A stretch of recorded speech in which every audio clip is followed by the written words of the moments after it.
آج جو لوگ بیٹھے ہوئے، کوئی مائی کا لال ہے، اس نے ماں کا دودھ پیا، یہ کہتے کہ اس نے کیا کیا ہے ملک کی آزادی کے لیے. وہ یہ کہہ رہے ہیں کہ اس سے ملک کے بسنے والے مسلمانوں کا فائدہ ہے. جھوٹ بولتے ہیں، جھوٹے ہیں، جھوٹے ہیں. کوئی دلیل نہیں ہے علاوہ اس کے کہ وقف یہ ہے اور مسلمان اس کو وقف مان رہا ہے، وقف کے طریقے پر استعمال کر رہا ہے. نہ ہم ان کے مذہب میں دخل دینا چاہتے ہیں، نہ ہم کسی دوسرے آدمی کو ہمارے مذہب کے اندر دخل دینا. جو بل آیا ہے اس کو لے کر آپ کی پہلی تصدیق کیا کہیں گے؟ دیکھیے، جمعیت علماء تو ایک مذہبی جماعت ہے. ہم سیاسی مسائل کے اوپر کبھی بولتے بھی نہیں. وقف کا مسئلہ خالص اسلام کے اندر ایک مذہبی مسئلہ ہے. اس کے اصول ہیں، بڑی بڑی کتابیں کئی 100 صفحات کی اس کے اوپر لکھی ہوئی ہیں، جن کو وہی لوگ جانتے ہیں جو مذہبی علم اپنے پاس رکھتے ہیں. ملک کی آزادی کے بعد 1947 میں ملک آزاد ہوا. سب سے پہلے 54 کے اندر وقف کو بنایا گیا. ہمارے وہ بزرگ جنہوں نے اپنی زندگیاں اپنے اس ملک کی آزادی کے لیے جیلوں میں گزاری تھی، وہ زندہ تھے، وہ علماء تھے، اسلامی علم کے بڑے ماہر تھے. ان لوگوں نے بیٹھ کر، جس کے اندر سیاسی لوگ جواہر لال نہرو وغیرہ بھی شریک تھے، وقف قانون کو بنایا اور اس کے اصول متعین کیے.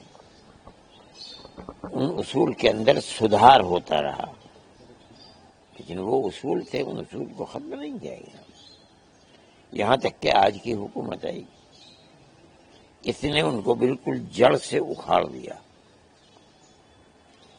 کہنے کو یہ بات ہے کہ ہم اس کی اصلاح کر رہے ہیں، لیکن حقیقت اور واستوکتا یہ ہے کہ وہ اصول جن کو علماء نے بنایا تھا اور بنوایا تھا، جن کی قدر تھی، اس لیے کہ جو سیاست میں بیٹھے ہوئے تھے وہ لوگ اور جنہوں نے بنوایا تھا وہ لوگ دونوں جیلوں کے اندر انہوں نے زندگی گزاری تھی. انگریز کی جیلوں کے اندر تھے، وہ ان کی قدر و قیمت کو پہچانتے تھے. آج کی صورتحال بالکل اس سے الگ ہے. آج جو لوگ بیٹھے ہوئے، کوئی مائی کا لال ہے، اس نے ماں کا دودھ پیا، یہ کہتے کہ اس نے کیا کیا ہے ملک کی آزادی کے لیے.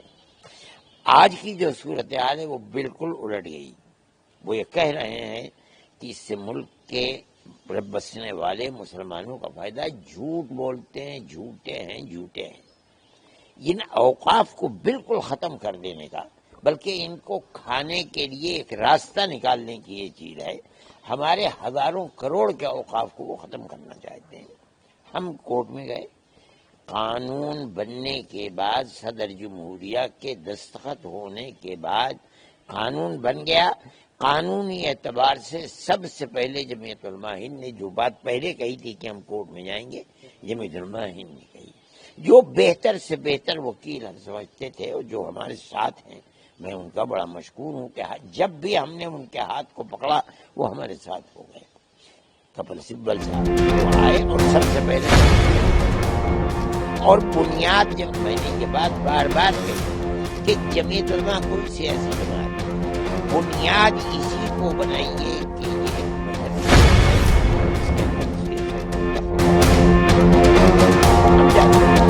ہم نے بنایا، ہمارے علماء نے بیٹھ کر قانون بنایا ہے.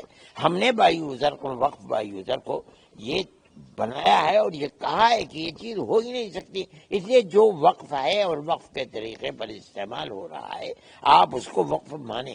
چنانچہ ان لوگوں نے مان لیا. کوئی دلیل نہیں ہے علاوہ اس کے کہ وقف یہ ہے اور مسلمان اس کو وقف مان رہا ہے، وقف کے طریقے پر استعمال کر رہا ہے.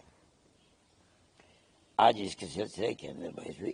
ہم تو اللہ کا شکر ادا کرتے ہیں اور ہم ان ججز کو بہت بڑا ملک کا وفادار سمجھتے ہیں جو اس مسئلے کے اوپر کر رہے ہیں. اور جو تبصرے اس کے اوپر ہو رہے ہیں وہ یہ کہ جو ہمارا موقف تھا، اسٹینڈ تھا، اس اسٹینڈ کی تائید ہو رہی ہے. بائی وقف بائی یوزر کی بھی تائید ہو رہی ہے. وقف کے اندر غیر مسلموں کو داخل کر دینا کوئی چیز نہیں ہے. جس دن پیدا ہوتا ہے اس دن سے لے کر جس دن آدمی کی موت ہوتی ہے، 80 سال میں، 100 سال میں، 150 سال میں، 200 سال، کوئی زندگی کا پہلو ایسا نہیں ہے جس کے اندر جائز ناجائز حلال اور حرام نہ ہو. یہ اسلام کی خصوصیت ہے، وشیشتا ہے. ہم جانتے ہیں، کون جانتا ہے اس کو؟ ہم کہتے ہیں کہ یہ وقف ہمارا ہے، مذہبی چیز ہے. ہم کسی مذہبی چیز میں کسی کا دخل کو دینا، نہ ہم ان کے مذہب میں دخل دینا چاہتے ہیں، نہ ہم کسی دوسرے آدمی کو ہمارے مذہب کے اندر دخل دینا چاہتے ہیں. ہم یہ سمجھتے ہیں کہ جس طرح چل رہی ہے، جو اس وقت ہم نے دیکھا ہے، یہ بڑی خوشی کی بات ہے. اور اس ملک کی خوش قسمتی ہے جس ملک کے اندر ہم رہتے ہیں کہ چیف جسٹس اور جن کے ساتھیوں نے بیٹھ کر یہ کہا کہ جو ملک کی صورتحال بنتی چلی جا رہی ہے وقف کے اوپر، ہمیں اس کے اوپر تشویش ہے اور ہم بڑی جلدی اس مسئلے کو حل کرنا چاہتے ہیں. میں اس کو بڑی خوشی کے ساتھ قبول کرتا ہوں.